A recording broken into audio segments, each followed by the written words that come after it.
Hey y'all, I'm Shayna and I'm back with another review. This is for Put a Ring on It, Season 4, Episode 6, Double Trouble. Because they going on the double dates, dating at the same time. You get, don't even worry about it. I know I'm late with this review, so let's go ahead and jump right into it. Just one quick thing. If you're new here or if you're not, either way, if you enjoy this video or this type of content, definitely don't hesitate to check out my other videos. And be sure to like, comment, share, tell a friend to tell a friend, and most importantly, subscribe because this is a growing channel. Okay, so we're gonna just go ahead and pick up where we left off, and that was with Catherine refusing to accept the fact that Ricky never has a chance to miss her. He said last week at the end of the episode that he never really misses her because she's always around. She got upset. This week she's still upset. Like she ain't having it. She's in denial. He said what he said. He said what he said. You can't tell him no different. If he said he don't have a chance to miss you, you can't tell him he does. He don't feel like he do. So that's that. But she is going on a second date and Ricky's going on a third date. They're going out with the same people from before. Dr. Stacy tells the couples that they'll be going on dates at the same time. And everybody's like, what? How? Oh my gosh. Have y'all not seen? This is season 4. Like, did y'all not watch the show previously? Do you not understand the concept? We do this every season. But okay. So we start with Catherine and Ricky. They're going on separate dates at the same place at the same time. They're going bowling.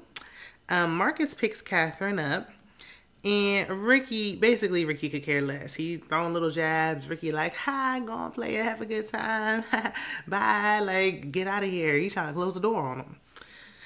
So they, at the bowling alley, we see they get there first. So Marcus is really pouring the compliments on hella thick with Catherine. Like, it don't seem genuine. Because last week he was doing it. And now he just keep doing it. Like she's talking about like, oh yeah, my life goals and what I want to do. And it's like, oh, but your skin is glowing. I saw you did something different with your hair. He just poured it on too thick to the point where it's just not even like you're acting, sir. It's not believable because you're doing too much. But she falling for it because she don't remember the last time she heard a compliment, especially from Ricky. So he got her wide open. Meanwhile, Ricky and Sheila arrive. They walking up, and as they coming in, Catherine's bowling and Marcus is behind her, kissing all on her neck and rubbing her down. And it's like, whoa, whoa, whoa, whoa. How did we get here? Talk about 0 to 100. Like, you were just complimenting her. And all of a sudden, you're kissing and nibbling on her ear and rubbing her shoulders. What? What's going on? Ricky is trying to act like he's jealous, but it's not even coming off sincere. Like, come on now. Really? You really expect me to believe that you feeling away? Yes, it's disrespectful, but we really know, at least I know, I don't know for sure, but I feel that they are not a real couple. Ain't no way y'all gonna convince me otherwise. Ain't no way y'all gonna convince me that they are anything more than roommates. And he's just helping his friend out with a place to stay. That's it. But I feel like they wanted to be on TV. She's a hairdresser. She moved to Atlanta. It was a good opportunity. Y'all know how they do. So then we see Jasmine and Zay. Jasmine is talking to Zay, and she feels a way that he can sit up there and listen to another woman, but he can't listen to her. He does nothing to reassure her, talking about she got his listening ears on or whatever he said. Like, what are you saying? But anyway, later his date arrives. Her name's Naya. She's an entrepreneur. She's 30-something. Zay was like, oh, you're pretty. And then tells Jasmine she needs to up the ante. While, yes, his date is pretty, why on earth would you ever disrespect your lady like that in her home? Like, this must be made for TV, like, drama, because ain't no way you would still be walking out that door going on a date. But okay. And it just, to me, like, Jasmine, she seems too mature for him. Like, I don't know, she just looks a little older than him, or she just carries herself that way, the way she responds. She just seems too mature for him. He seems immature for his age. So Jasmine meets her date at the restaurant. Sean Carter, 37, from South Carolina. Zay can't even focus on his date when Jasmine step in the room because it's all fun and games when you do it. It's a problem when she do it though. She walk in and you can't even focus. Yeah, one thing about them tables, okay? I tell y'all they get to turning. So Jasmine and her date are laughing it up, having a good time. They vibing, and Zay on his date acting like he ain't never been nowhere, ain't never heard of a spicy margarita, ain't did this, ain't did that, and he really don't care. Like he's trying to force conversation. Sorry, but at the end of the day, he's just concerned with what Jasmine got going on her date. So on the other side of town, Ricky is telling his date and saying in his confessional that he's not insecure because he and Catherine have a 10-year friendship. And that's why y'all need to remain friends. That's it. That's all. Nothing more, nothing less. Because clearly y'all have never at any point actually had a relationship. And how serious is this friendship? Because to me, it felt like the ex-wife ain't really know much about Catherine until y'all got together and y'all was married. So how deep was the friendship? But that's just my assumption. Y'all let me know. If you know them personally, drop down in the comments, okay? So Sheila is giving him some relationship advice, but then she gonna turn around and say, but why don't you practice on me? Use some of that advice on me. I think she forgot, like, oh, you my homie, but let me pretend like I actually want to date you for the show. Like she had to remember, like, oh, that's right. I gotta pretend like I want to steal you from your woman. So yeah, use that advice on me. Everybody seemed like they just putting old Ricky in the friend zone. So Catherine is venting to Marcus about the fact that Ricky isn't intimate, he's not romantic, he don't do anything for her, he don't compliment her, he's not nice to her, he just act like he don't like her. So Marcus was like, well, how long do you plan on dealing with that? Like, how many more years you gonna be putting up with that, living in his mama's house and not getting anything relationship wise or affectionate wise or anything? She don't even really got no answer. And he pretty much tells her that she's settling, and she is. Why? And I don't know why. No kids, still young. It don't make no sense. Couldn't pay me. So Jasmine and her date are connecting, and she did share she's from New York. And Sean says he likes New York women because they're aggressive. I ain't like that. Like, stop putting that. Like, first of all, we know you don't put aggressive, not the A word, not on black women. Not too much. We don't do that. And just because she's from New York does not, like, it's like a stigma with people from New York. First on Ready to Love, they were saying it. Now over here, he's saying it. Like, I know you from South Carolina, but that doesn't mean everyone from New York is aggressive. But anywho, even though I feel like he may be trying too hard, he does seem like a genuinely nice guy. Zay is basically paying his date dust, and it's given Hollywood from season 1. If you've been watching since season 1, Hollywood and Ashley were one of the main couples. They were together for a long time, and Hollywood was like, I'll go on these dates, but I already know I want to be with Ashley. Like, I'm gonna go on these dates because that's what she want to do, but I don't really want to do it. Like, I don't really want to be here. I'm just doing it because she want to do it. But that's what it's kind of giving me. Like, he's on the show. She probably wanted to go on the show. So he was like, okay. But when it comes to seeing her actually on a date, he can't handle it. So his date, she was like, yeah. Because he mentioned that. He was like, well, it's hard for me to focus when my girl is over there. She was like, yeah, I seen her walk in. I seen her already. And he was like, her? She has a name. It's Jasmine. She's like, what? She's like, you should be saying, I saw Jasmine over there. So she's like, okay, I don't even want to argue. I saw Jasmine over there. And he like, yeah, his confessional was talking about some put respect on her name. Where was this energy for your homeboy that got her still in tears and in shambles till this day? Because when you see him, you dapping him up. But okay. And more importantly, she don't know that lady. She don't have to say, I saw Jasmine over there. I would think it would be kind of weird if she did. Because why on earth would she even remember her name? She's not on a date with Jasmine. She on a date. She just met you. I don't need to remember your girlfriend. I saw her over there. She didn't say anything wrong. I don't think Jasmine would take offense because Jasmine's not worried about who's over there. She's worried about her date.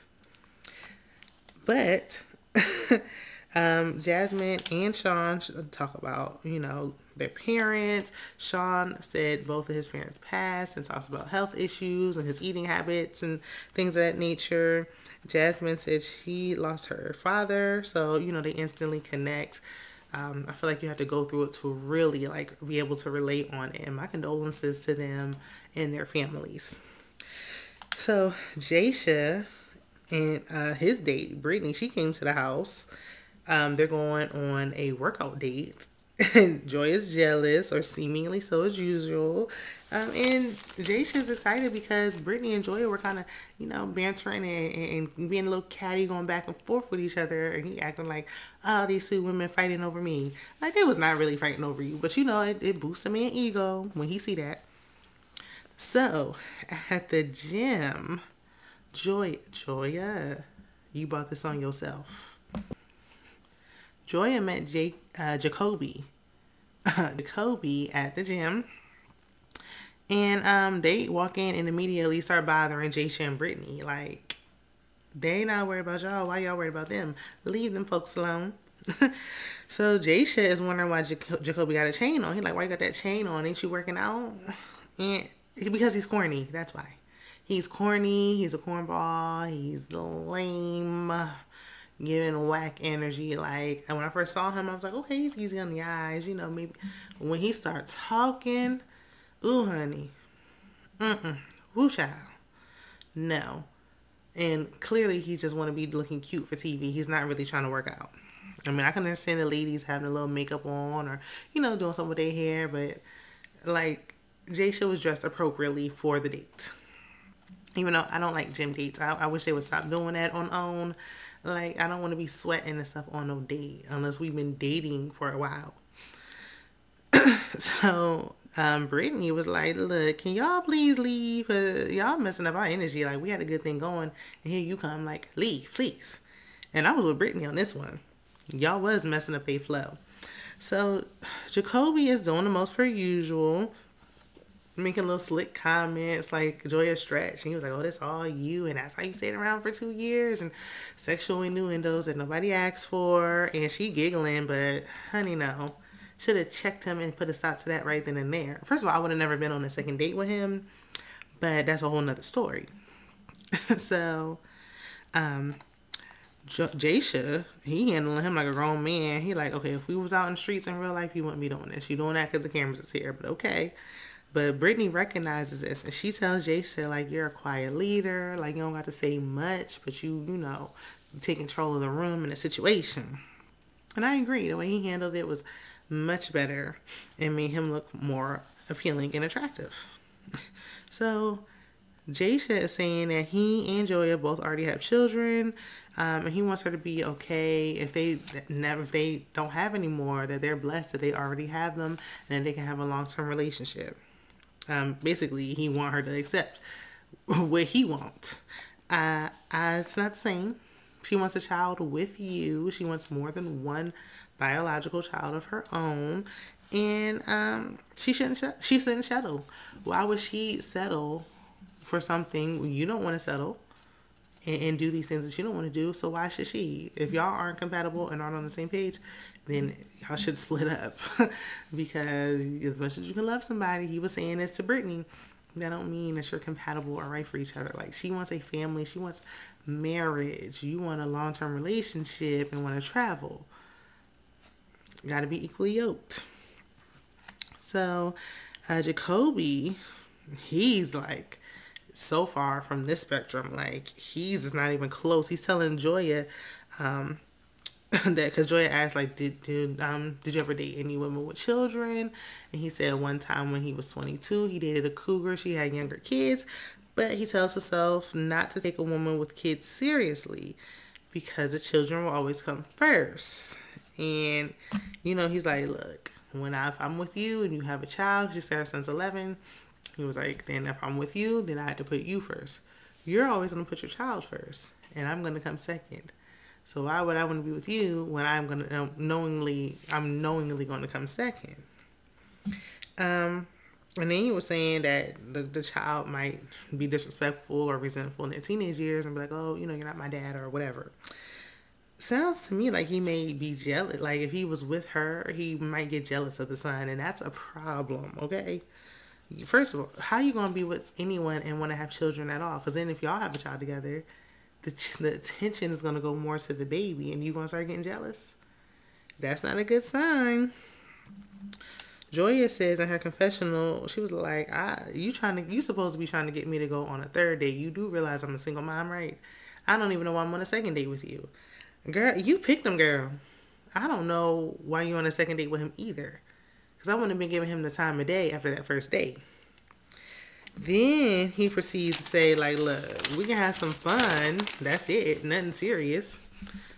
But he was like, look, I've done certain things in my life. To be honest, upper echelon.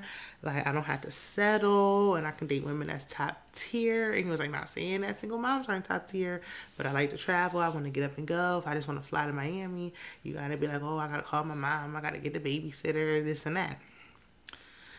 So he feels there's no benefit for him to date a single mom at this point in his life. One, me personally, these are my thoughts. I don't think he's ready to settle down at all. He is not ready. He don't want no serious relationship.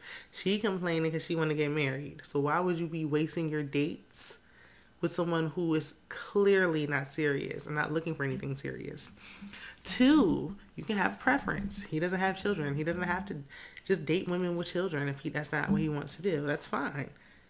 But you are on a date with a single mom, and the delivery is like, it's getting a tad disrespectful. Like, you made your point already, then you want to keep going on. Oh, wow, I'm in a certain status in my life where I don't have to settle, and I can date top tier women. You're crossing the line. You're overstepping boundaries. There's plenty of people who get with someone, you fall in love. You may think, I don't want to be with somebody who has children. You fall in love with the person. You end up falling in love with the child. There's blended families all around. Some children won't even have like a parental figure in their life, especially a father figure in our community, unless they had like stepfathers. Like, it's, it happens. Life happens. Things happen. Things go unplanned. It happen unexpectedly. But right now, if he's in this space and he doesn't want that, he doesn't have to want it. But you don't need to disrespect a single mother in the process. That was uncalled for and really put a bad taste in my mouth for him. I think she take your time, talk to Jay Shea again. I don't think she should settle. I don't think she should settle. Why I keep twisting that up? It's because it's late. I don't think she should settle if she wants more. But she don't need to be lowering her standards so low that she lowered them all the way down to the ground for men like this. So she wanted to make Jaysha jealous, and she ended up frustrated and playing herself ultimately. We did see in the previews for next week she was on a date with someone else, so we ain't got to wonder. We know she ain't going out with him again. The couples meet with Dr. Stacy. Catherine goes first and says Marcus showed her chivalry, and he was complimenting her on her clothes. That's all I don't trust. I don't trust him. It's something about him. Something about him I don't trust. Like, they do look like they could be a nice couple in real life, but the way he just be pouring it on too thick, I don't like that. If it was like genuine and natural, like it just be coming out of nowhere. Like, oh yeah, I like to eat eggs. Your skin tone is so beautiful. I noticed you did something different with your hair. Like, what? So, after she complained, like, Ricky wanting to hold a door open for her, like, even his son opened the door and he won't, and she had to call him out about it. And she kind of giggled about it, but honey, that ain't funny. It's actually quite sad. What does Ricky do? Someone please tell me, what does Ricky bring to the table? Ugh. That's in his mama's house. But Ricky did mention to his date, Sheila, like, that's the woman I want to marry, speaking in regards to Catherine. But you don't act like it. You literally aren't, like, it's like he just don't think she'll leave. Like, he don't think she'll find somebody else. You aren't doing anything for her to want to marry you. Nothing. To live a long life of lack of love and lack of intimacy. No, thank you. So Dr. Stacy asked Ricky how he feels. Like, how do you feel about her going on these dates? You ain't been saying nothing. And he like, I don't feel nothing. And she really trying to pull it out of him. Like, oh, you got to be feeling something. And he's like, honestly, I really don't feel anything. Like, I don't have anything to say. I don't feel nothing. I believe him. I believe he don't care. Because I don't believe that he believes they're in a relationship. He never talks about her like she's his girlfriend. He speaks to her always as if she's his friend when y'all are supposed to be out of the friend zone and into a relationship. But nah, I don't think he felt anything. And I think Dr. Stacey should stop trying to make something there that isn't. You can't make him feel feelings that aren't there. Catherine needs to just open up her eyes and realize she made a comment about Marcus and said, he's showing me that I can have what I want. I can have love and affection and compliments and dates and all that stuff. Yes, you can. But you won't until you leave Ricky and his plats alone. Y'all let me know what y'all thinking down in the comments. Be sure to like, comment, share, and most importantly, don't you click off without hitting that subscribe. And I will see you in the next one. Bye.